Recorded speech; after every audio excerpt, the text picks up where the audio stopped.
गांव का एक सीधा सादा लड़का मधुकर, माधु, जो गरीब किसान का बेटा है, उसका सपना है कि वह एक दिन राजा बने। लोग उसकी बातों पर हंसते हैं, अरे पगला गया है, आज के जमाने में कौन राजा बनता है। पर मधुकर का विश्वास अडिग है। मधुकर रोज अपने खेत में हल चलाते समय खुद से बातें करता, देखना, एक दिन मैं राजा बनूंगा, सोने का मुकुट पहनूंगा और सब मेरे दरबार में आकर सलाम करेंगे। कहानी में ट्विस्ट आता है। गांव में विश्वनाथपुर महोत्सव की घोषणा होती है। यह मेला 50 साल बाद लगता है। इस मेले में एक परंपरा होती है, एक दिन का राजा चुना जाता है जो पूरे गांव पर 24 घंटे राज करता है। गांव के मुखिया ने ऐलान किया, जो सबसे बड़ी चतुराई दिखाएगा उसे एक दिन का राजा बनाया जाएगा। मधुकर का सपना जाग उठता है। वो सोचता है, यही मौका है मुझे राजा बनने का। पर अब असली चुनौती शुरू होती है। गांव के जमींदार का बेटा विक्रम, जो घमंडी और चालाक है, भी इस प्रतियोगिता में हिस्सा लेता है। विक्रम के पास पैसा है, लोग हैं और उसके पिता के डर से कई लोग उससे डरते हैं। मधुकर के पास कुछ नहीं सिवाय अपनी चतुराई और मेहनत के। प्रतियोगिता के 3 चरण तय किए जाते हैं। 1. चतुराई की परीक्षा। 2. दयालुता की परीक्षा। 3.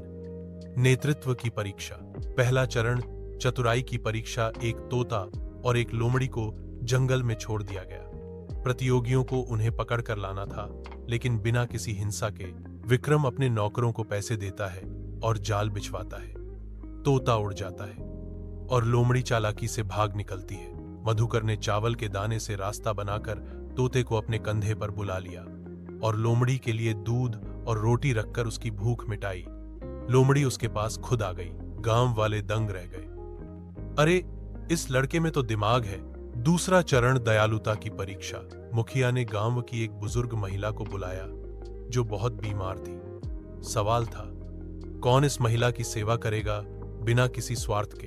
विक्रम ने तुरंत डॉक्टर बुलाया और दवा दिलवाई, लेकिन खुद 1 मिनट भी उस महिला के पास नहीं बैठा।